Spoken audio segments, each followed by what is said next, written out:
Hi, hello, namaste. This is Naveen Kumar Merugu. Welcome back to Hotel and Hospitality.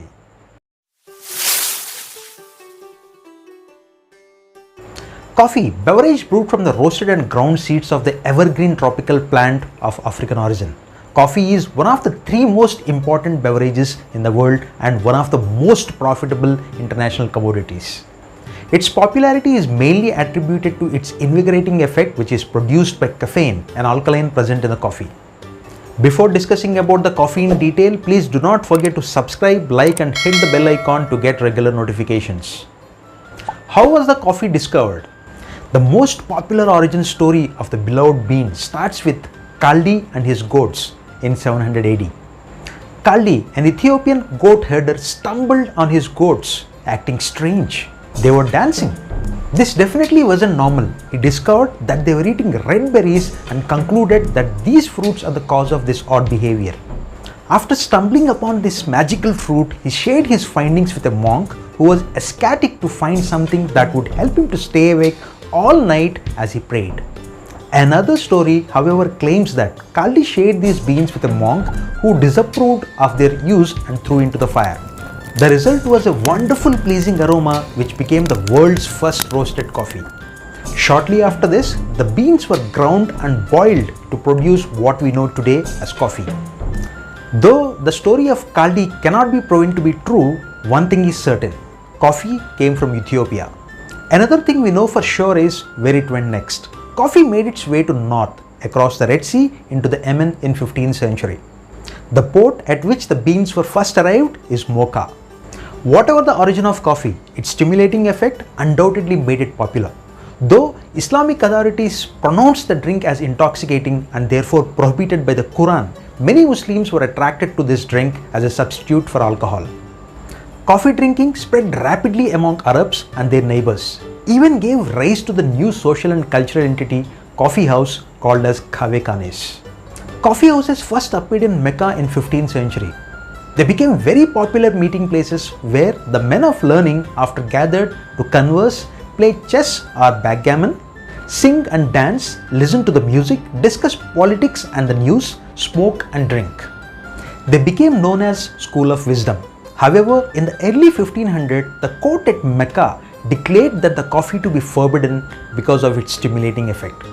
The similar thing happened both at Cairo and Egypt and in Ethiopia. All these bans were eventually lifted. From Ethiopia, coffee spread to Egypt and Yemen, and by the 15th century had reached America, Persia, Turkey and Northern Africa. From the Muslim world, coffee spread to the Italy, Europe, India and Indonesia. Arabia was the gatekeeper for coffee. If a country wanted coffee beans, they purchased it from Yemen. The authorities liked it that way and did everything to ensure that nobody could take the fertile seeds out of their control and plant the trees themselves. How did the coffee enter into India? Baba Budan, a Sufi saint from India who was on a pilgrim to Makkah in the year 1670. Upon his return, Baba Budan smuggled some fertile beans back to India, where he began coffee cultivation. These beans became a large-scale coffee farming in southern part of India, which are still producing plants today.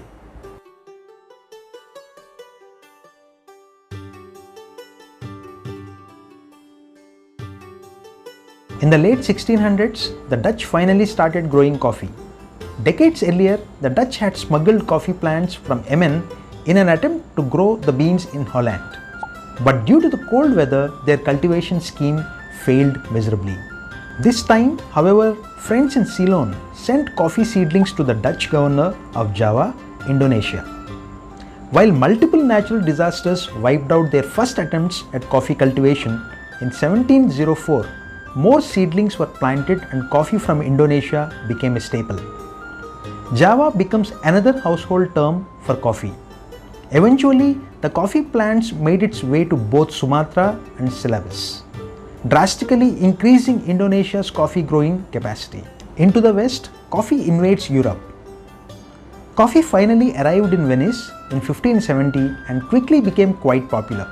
In 1615, Pope Clement VIII decided that the drink must be satanic. Upon inspection, however, he gave in to the glory of the beverage, baptized it and declared it a Christian beverage.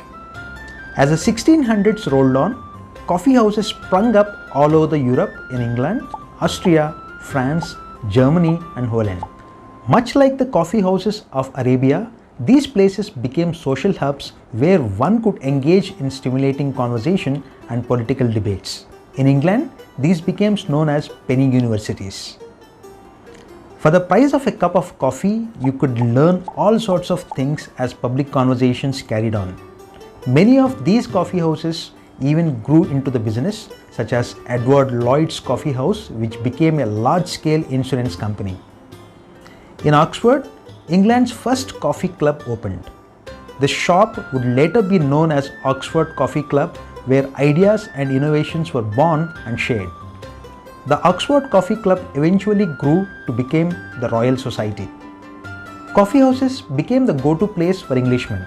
If they weren't working or at the pub, they were at the coffee houses.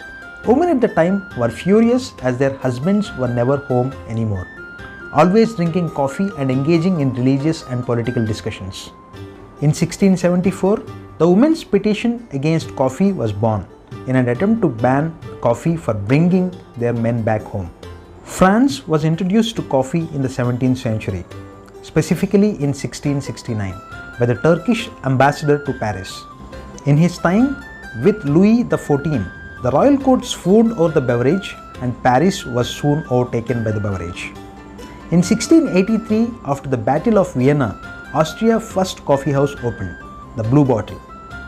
The Turks who were attempting to invade the land were shut down and left behind a surplus of coffee. The victorious officer opened the shop and popularized the practice of adding milk and sugar to the coffee.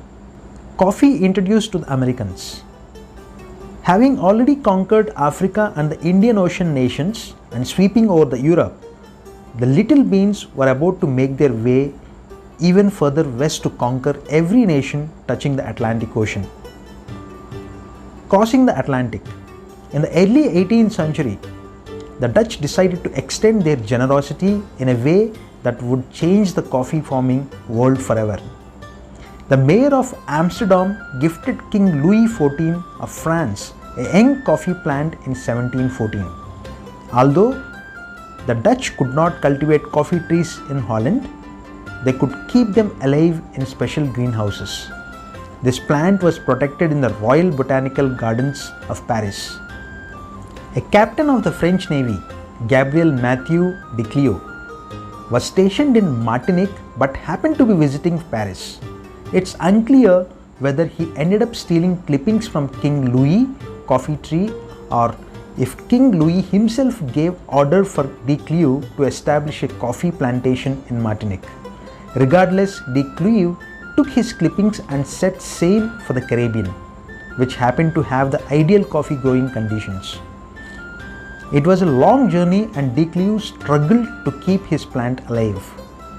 Water was scarce on the boat and he managed to keep the plant alive by giving it his own supply of water and often going thirsty himself. Upon arriving on the land, he secretly planted it among other plants to keep it safe. Within 3 years, coffee plantations spread throughout Martinique, Saint Dominique and Guadeloupe. These would be the plants and would eventually populate the rest of the Caribbean and Central and South America. In 1730, the English governor of Jamaica, Sir Nicholas Laws, brought plants of coffee to his island. Within a short time, coffee was growing deep into the Blue Mountains, an exceptional growing area for coffee. Brazil and a modern coffee empire.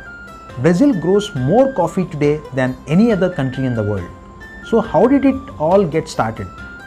With a Brazilian colonel by the name of Francisco de Melo Paleta. Francisco was sent to Guyana to settle a dispute between Dutch and the French in 1727. His priority, however, was to get coffee and bring it back to the Brazil, whatever the cost. The Brazilian colonel requested coffee seedlings from the French governor. When his request was refused, his seductive backup plan came into play.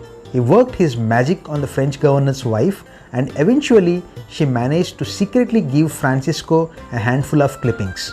He took those clippings back to Brazil and started the largest coffee empire on the planet.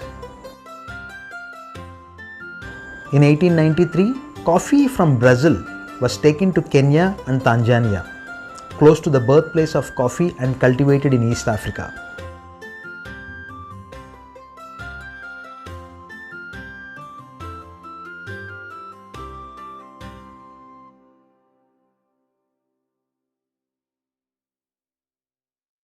So this is about the fascinating history and the coffee travel through the world. Catch you soon in the next video with the coffee manufacturing process. Thank you and signing off.